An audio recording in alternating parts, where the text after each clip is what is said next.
Hello, and welcome to the talk show of Indonesia International Piano Competition.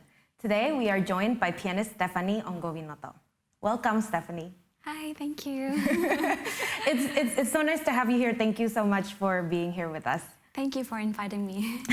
So I just want to get right into it. Just want to ask you about a little bit about your background, a little bit about your stories. So you've been one of the, how I want to say, it's like one of the best like young pianists ever since you were really, really young. Like I know you since you were like really, really young. And then so I'm actually very curious about just the fact, how did you decide to like do music? And was it something that you consciously choose to do? Were you thinking about doing something else and ended up choosing music? So if you can elaborate a little bit on that. So when I was a little kid, I never dreamt of becoming a concert pianist or musician because I come from a non-musical family. Both of my parents majored in natural science. Yes. Very smart. No. So all I had in mind when I was little, I wish to become a successful career woman or businesswoman who wears cool outfit, just like what you wear today. Yeah, and works in the office from 9 to 5 every day. But I ended up practicing the piano from 9 to 5 instead. Oh, wow! So you loved the piano ever since you were really, really young. Yeah. So do your parents like force you to practice, or you just practice by yourself? Sometimes. Sometimes, okay. Yeah, but sometimes I was also a good kid and I practice, by myself. So yeah, when I was little, I just took normal piano lessons like other kids my age while attending normal school. And it wasn't until the year 2016 when I met my then piano teacher, Pak Lendi. I'm sure everybody knows. Mr. Sudarno, yeah, one of the most sought after teachers in Indonesia, that he introduced me and encouraged me to join a lot more music festivals, master classes, competitions, and concerts, both here in Indonesia and abroad. And I began to discover that I do have special passion in music, and I do have some talent in playing the piano. Not some, a lot of talent.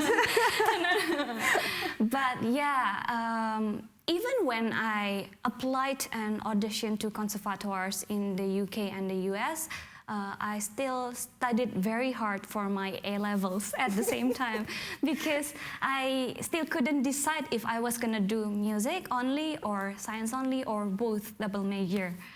But then I thought I could always come back to science whenever I want to. But once I stop playing the piano, once I leave music, that's it. That's the end. And it will be very hard, if not impossible, for me to regain my pianistic skills. So yeah, wow. That's my story. Okay, so you decided to do music because of that, because you felt like you have to like kind of like see it through a little bit more.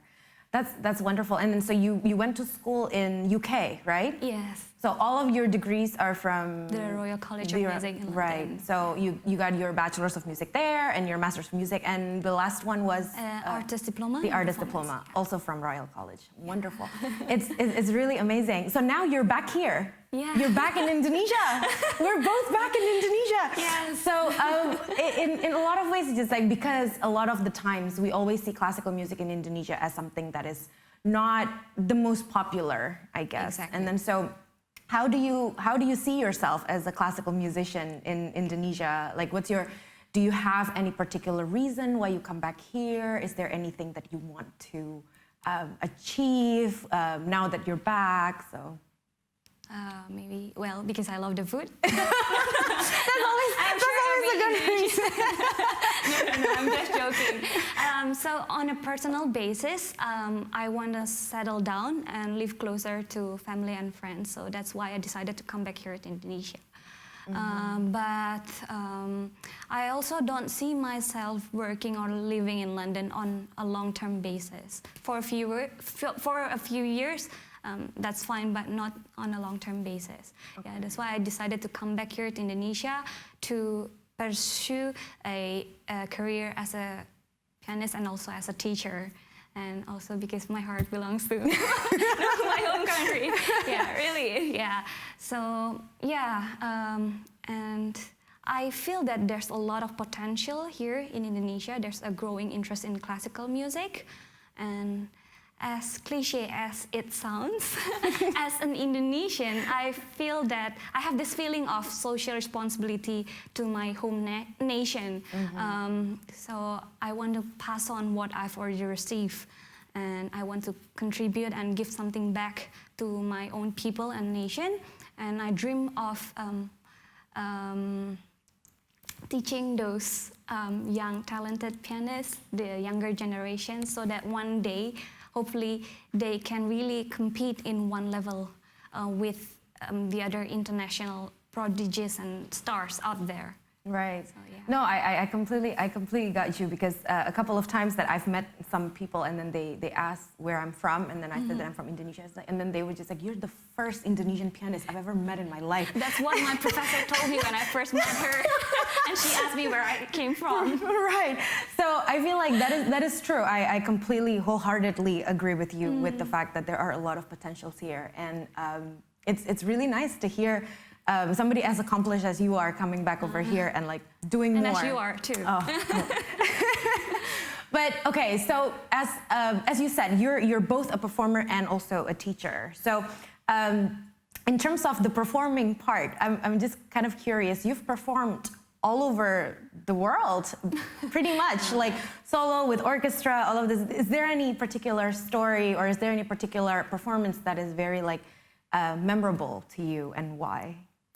There are actually plenty of them, but if I had to choose one, so back in 2015, so one afternoon I got a call from Gillian Humphreys. She is the founder of Concordia Foundation that supports young emerging artists in the UK.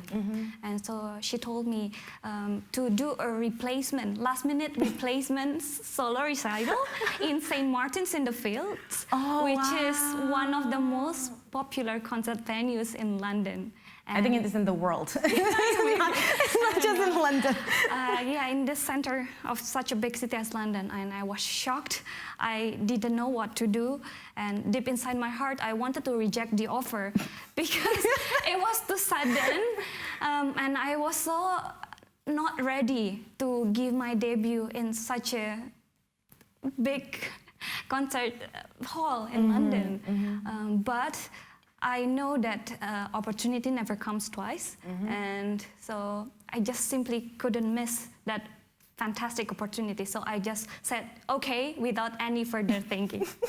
And then when she hung up the call, I sort of regretted my decision because I then cried. Yeah, because I was so scared and I didn't know what to do. But then luckily, I have already prepared a program for my final third year recital at that time. So I just went straight to practice room and practiced like crazy for a couple of days that I was given.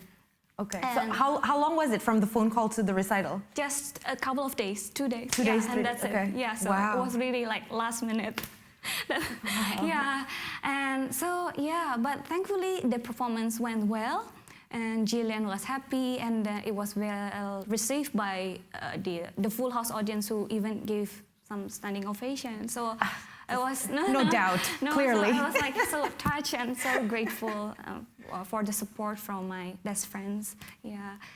Who accompanied me during my practice hours. Yeah, because I was like so scared and didn't know what to do. I was so lost. And yeah, so I think that was one memorable performance. Wow, that's wonderful to hear. Like, you always hear this type of stories, like with Argry, like somebody has to replace Argry and all of this type of stuff, and then it's like, oh yeah, but like those type of stories usually don't happen to us, and then so it's just like, well, it's certainly a wonderful opportunity. I'm really glad that you took it. I'm sure that now it becomes such a good story. Me too, yeah. Yeah. Okay, so my last question, just because, I mean, clearly it's just like this is supposed to be a recital. Like, you were supposed to be presenting a recital with us here, but then clearly with the COVID and everything, now everything becomes online, everything becomes recorded. So how do you see yourself as like with music during this time? How do you feel about your own experiences, about making music, about being here during this time of, I want to say like it's not the most like settling times. So how are you dealing with it? And if you can share a little bit of your experience. So I think this is a tough time for everyone. I mean, the pandemic has severely affected all sectors of industry, including music, because we as musicians, I think we really need a direct face-to-face communication and interaction with our members of audience and also our fellow musicians. I'm so happy to talk to you right now. Me too. Yeah, to convey our emotions and feelings and messages. So everyone right now is trying their best to connect with each other from all around the world through FaceTime, Zoom, video calls, conference calls, thanks to the amazing technology. Well, it might be a bit tricky at first, I think, but once we get the hang of it, I think it can actually be quite useful and helpful and add to what we have done previously. So, because we push ourselves to learn new skills. Right. Yes, and we learn to overcome the barriers, try to adapt to the changes and to the new ways of living. And we learn to be more creative and innovative as well, I think. For sure. Yeah, with the technology. For example, now I am able to do online lesson with my professor in London. And it was something that I previously thought impossible, and this pandemic actually has made it possible. Right. It actually, in some ways, it makes people further apart, but at some point, it also actually brings people closer together. Yeah. Yes, I agree. So but right now, I wish everybody to stay safe, stay protected, stay positive and motivated. Until we can see each other again.